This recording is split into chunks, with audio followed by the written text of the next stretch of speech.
Hi అండి, welcome to my channel. ఇవాళ మన ఛానల్లో ఒక మంచి రెసిపీ అయితే చూపించబోతున్నానండి.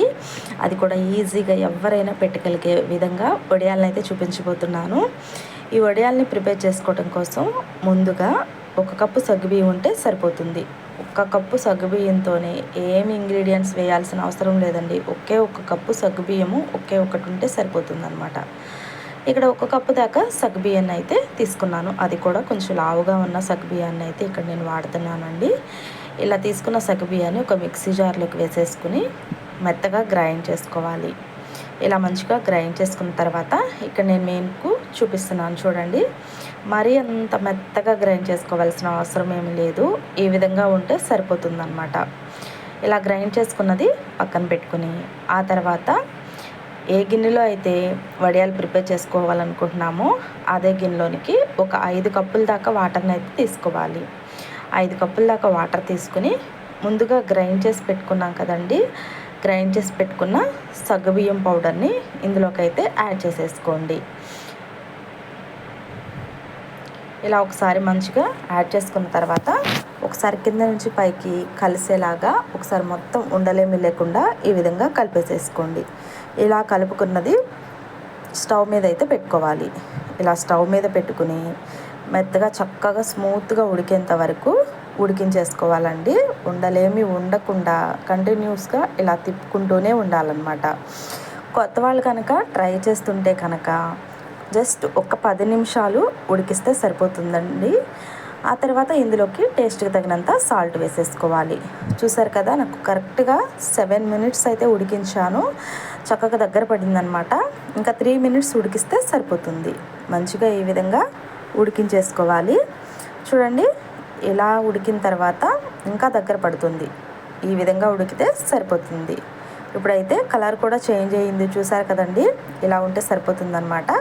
ఇప్పుడైతే స్టవ్ ఆఫ్ చేసేసుకుని దీనిలో హీట్ కంప్లీట్గా తగ్గేంత వరకు పక్కన పెట్టుకోండి. హీట్ అంతా తగ్గిపోయిన తర్వాత మరి కాస్త దగ్గర పడుతుందన్నమాట. చూడండి, ఈ విధంగా ఉంటుందన్నమాట.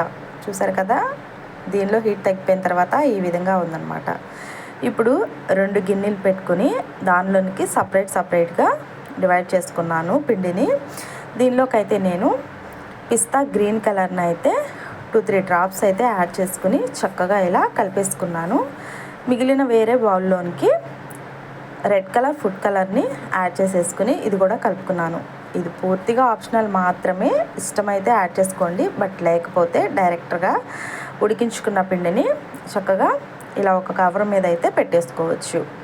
ఆ తర్వాత నేను ఇలా రెడీ చేసిన తర్వాత పాల కవర్లు ఉంటాయి కదండి, పాల కవర్లు, పెరుగు ప్యాకెట్లు తెచ్చుకుంటూ ఉంటాం కదా, వాటిని శుభ్రంగా నీట్గా కడిగేసుకుని ఆ తర్వాత చక్కగా ఒకవైపు ఓపెన్గా కట్ చేసుకున్నాను అనమాట. ఇలా కట్ చేసుకుని ఇందులోనికి చక్కగా పిండిని ఈ విధంగా వేసేసుకుని ఒక రబ్బర్ బ్యాండ్ వేసేసుకుని పక్కన పెట్టుకున్నాను. అదేవిధంగా పెరుగు ప్యాకెట్ని కూడా తీసుకుని దీనిలోకి కూడా చక్కగా గ్రీన్ కలర్ దాన్ని పిండిని వేసేసుకుని రబ్బర్ బ్యాండ్ వేసేసుకుని దీని కార్నర్ ఉంటుంది కదండి, చిన్నగా కట్ చేసేసుకుని చక్కగా ఈ విధంగా చిన్న వడియాలు కలర్ఫుల్గా పెట్టేసుకోవాలండి. చాలా ఈజీ అన్నమాట. పెద్ద టైం కూడా పట్టదండి, తొందరగానే అయిపోతుందన్నమాట. ఓన్లీ దీనికి ఒక 15 మినిట్స్ కేటాయించామంటే వడియాలు తయారైపోతాయి అన్నమాట. చక్కగా రెడీ చేసి పెట్టుకున్న వల్ల ఇలా కలర్ఫుల్గా చక్కగా ఈ విధంగా పెట్టేసుకోవాలన్నమాట. నేను ఇక్కడ ఒక ప్లాస్టిక్ కవర్ మీద అయితే పెడుతున్నానండి. మీరు కావాలి అంటే క్లాత్ మీద కూడా పెట్టుకోవచ్చు. దీనిలో హీట్ మొత్తం తగ్గిపోయిన తర్వాత అయితే కవర్ మీద పెట్టుకున్నాను అనమాట. ఇలా చక్కగా రెడీ చేసేసుకుని పెట్టుకున్న తర్వాత ఇక్కడ నేను ఫ్యాన్ కిందే పెట్టేసుకున్నానండి. ఒక్క రోజులో నేను చక్కగా ఎండిపోయాయి అనమాట. మీరు కావాలంటే ఎండ తగిలే ప్లేస్ ఉంటే కనుక ఎండలో అయినా పెట్టేసుకోవచ్చు. ఇక్కడ నేను ఫ్యాన్ కిందే పెట్టేసుకున్నానండి. చక్కగా 2వ రోజు కల్లా ఈ విధంగా రెడీ అయిపోయాయి అనమాట. కొంచెం తడితడిగానే ఉన్నాయి అన్నమాట. 2వ రోజుని ఉదయాన్నే వచ్చే ఎండ ఉంటుంది కదండి, ఆ ఎండకి చక్కగా ఈ విధంగా మరొకసారి ఎండలో పెట్టేసుకున్నట్లయితే దీనిలో ఉన్న కొంచెం చెమ్మ కూడా మొత్తం పోయి చక్కగా స్టోర్ చేసి పెట్టుకున్న 2-3 సంవత్సరాల దాకా వాడుకోవచ్చండి. కొంచెం చెమ్మ ఉందన్నమాట, దీనిలో తడిగా ఉంది. అందుకనేసి మంచిగా ఒకసారి ఎండలో ఎండబెట్టేసేసి ఆ తర్వాత ఇక్కడ నేను మీకు మరొకసారి అయితే ఇక్కడ చూపిస్తున్నానండి. చక్కగా పూర్తిగా ఎండిపోయాయి అన్నమాట. ఇప్పుడు దీన్ని అయితే నేను స్టవ్ మీద కళాయి పెట్టుకుని డీప్ ఫ్రైకి సరిపడా ఆయిల్ తీసుకుని చక్కగా వీటిని డీప్ ఫ్రై చేసేసుకోవటమే. చాలా ఈజీగా వడియాలు పెట్టేసుకోవచ్చు. కలర్ఫుల్గా చక్కగా వడియాలు అయితే రెడీ అయిపోయాయి.